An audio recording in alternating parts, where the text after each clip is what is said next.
Well, that was AIDA, a perfect structure for sales copy where our objective is to get the audience to do something. But don't forget, beautiful though AIDA is, she's just the structure. And it's our job as copywriters to clothe her with words. And do you remember, at the beginning of the course, we had a section on the basics, such as tone of voice. In the case studies we've just looked at, in varying degrees, there are examples of those basics.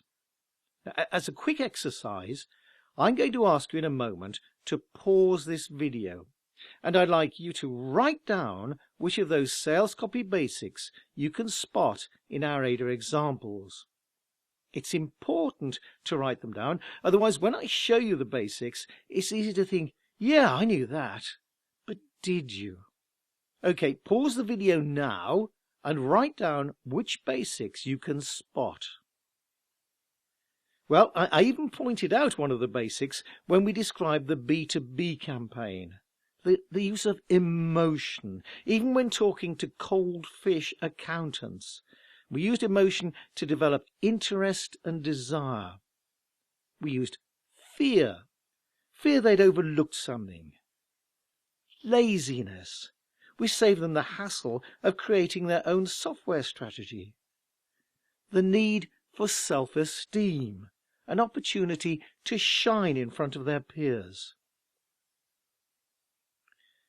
Another of our basics was think like a customer.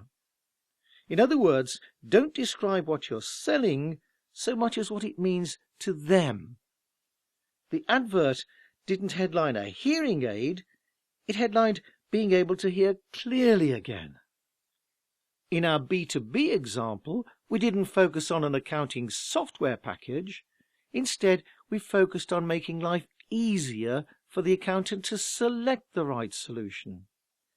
We didn't focus on search engine optimization. We focused on getting more visitors to their website.